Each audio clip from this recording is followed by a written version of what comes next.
Have you ever wondered, alright, it's all very well that my Nitro car has a carburetor on it and it seems to work, but how does it work? How does the carburetor work? How does it meter the fuel going in? How does it meter the air going in?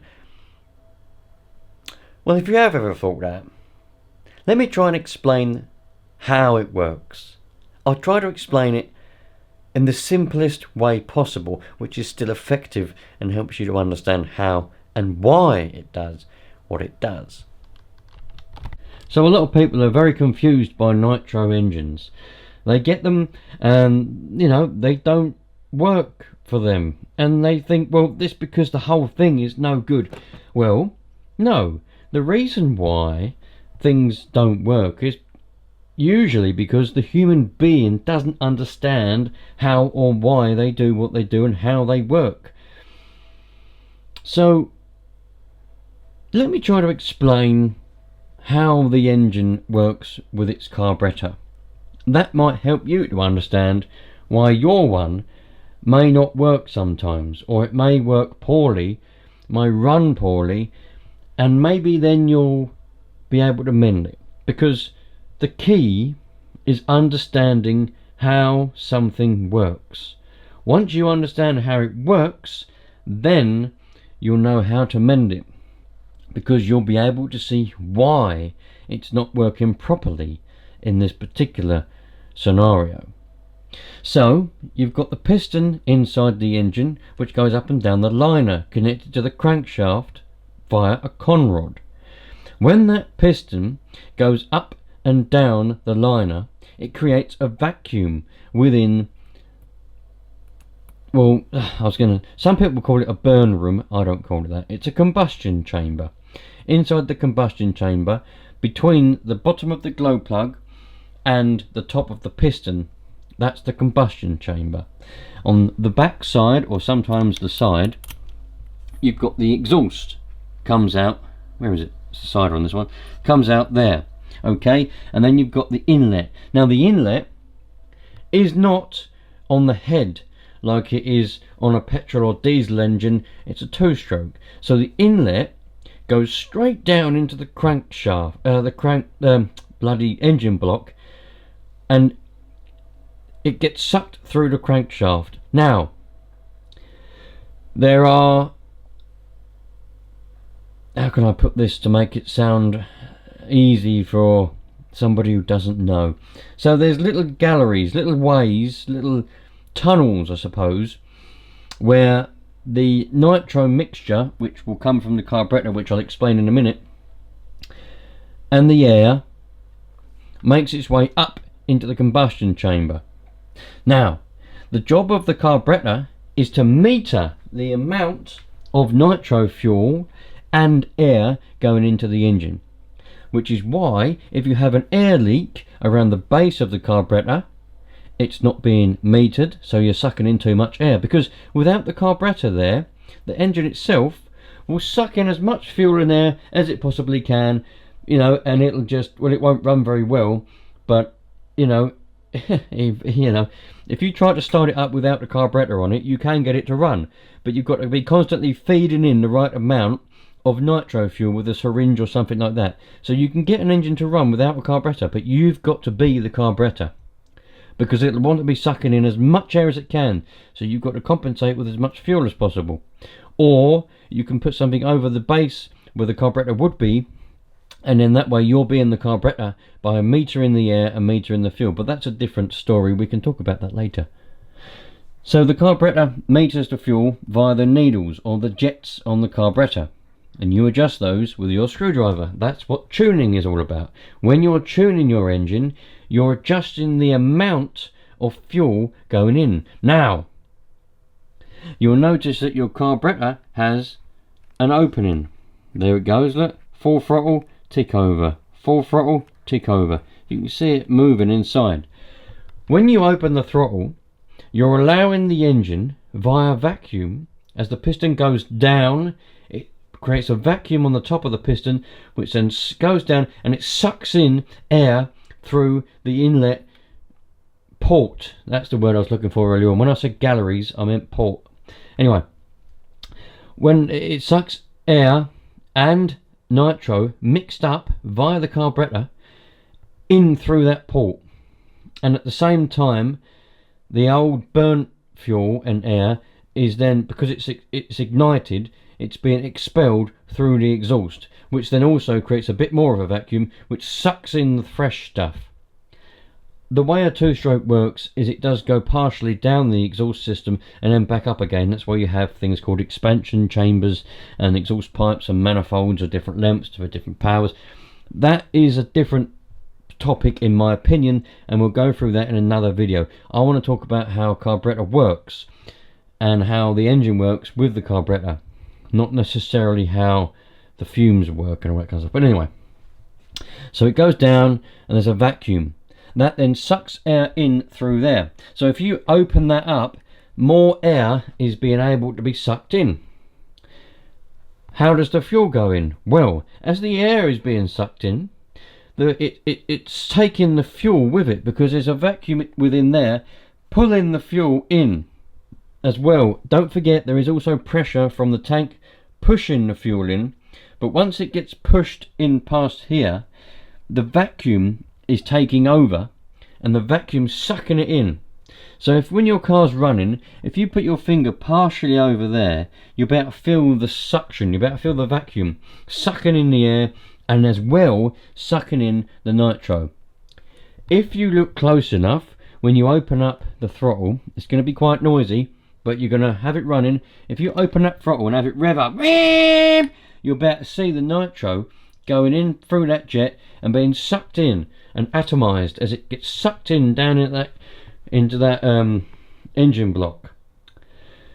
And then, as I say, it then gets sucked up. That's how the oil within that fuel oils up the bearings in the crankshaft and all that kind of stuff, and it oils up the liner and all that, because it's going in the crankshaft first. That's how a two-stroke engine works. There's no oil in a sump in the bottom of the engine block or in a crankshaft crankcase, sorry, or anything like that. The oil was in the nitro. That's how it gets lubricated. That's why it's important to make sure that you have your carburetor adjusted adequately to supply enough fuel, because if there's not enough nitro going in and there's too much air, air doesn't lubricate anything. So you've got too much air, not only and not enough fuel. Not only does the engine run poorly because it's essentially being starved of its nutrients, you know. The fuel is the nutrients, just like we need food and drink for our nutrients, for our bodies to survive and to be, you know, energetic. An engine needs its fuel to be energetic, but not only the performance suffers if there's not enough fuel, so does the lubrication of the engine, because, as I said, the oil is in the nitro. So the piston goes down, it creates a vacuum, it sucks in the fuel, it comes up, it combusts that nitro fuel and air mixture, pushing the old burnt spent stuff out the exhaust, which then adds to vacuum as the piston goes down, sucking in more fuel. That's why it's called a two-stroke. On a four-stroke, it goes up and down a couple of times. A two-stroke, it goes up, you know. That's how it works. That's how the carburetor works. If you've got a poorly running engine, you may have a bit of an air leak on the base of the carburetor. That's unmetered air. The engine is sucking that in as it will.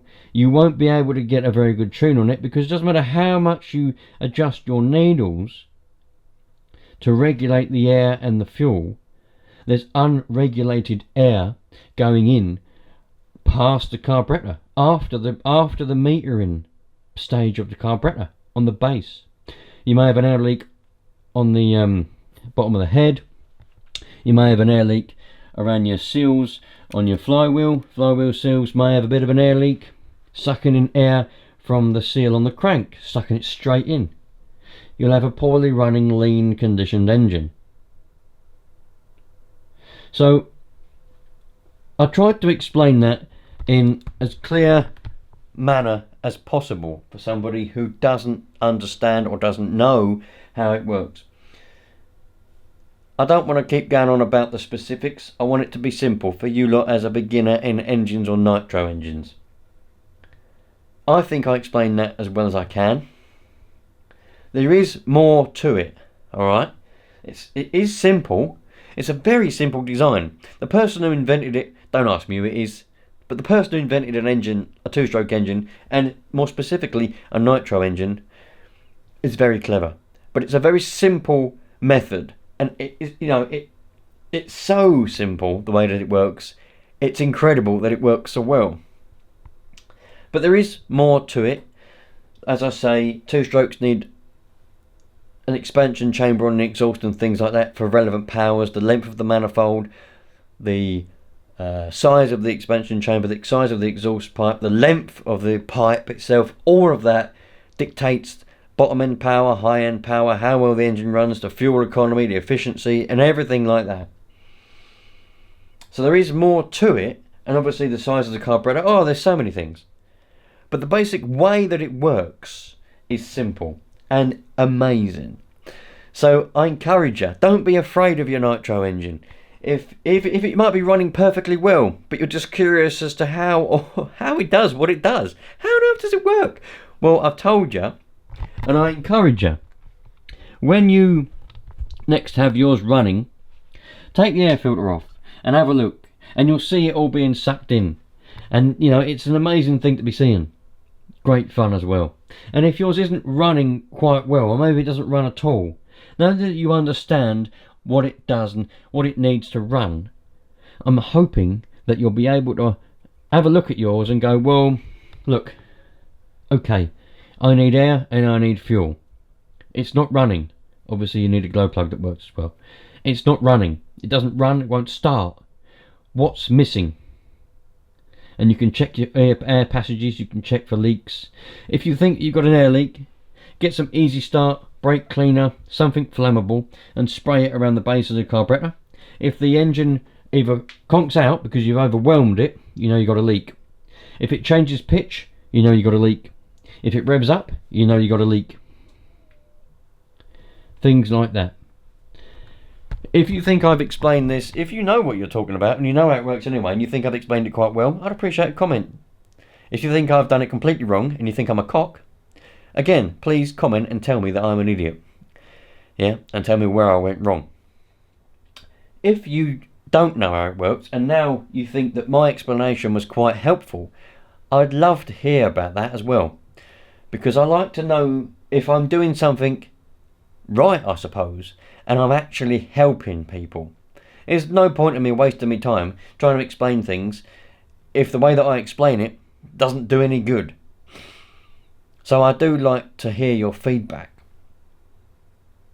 Thanks for watching, you lot. I'll catch you on the next one. Take care. If there's anything that you want me to explain or try to explain, or to make easier or simpler, or just something that you want to know, or maybe you think that I might be able to help you with something or another, leave a comment. Tell me what it is you want me to explain, or you want to know how something works regarding nitro cars, and I'll do my absolute best to try and make a video that is tailored and suited to what you want to know. Because if you want to know it, there'll be other people as well, and it may be something that I don't know, so I can learn something as well, because I'll go and do some research. And I'll work out how whatever it is you want to know works, so that I can explain it to you. I'm always up for learning. I've got a hell of a lot to learn. I'm only young. I've got a lot to learn still in life. Anyway, thanks for watching. Take care. All the best. Thanks for being around. Thanks for being here. You're all fantastic people. Treat people nicely, and we'll all have a nice, happy life. Cheerio.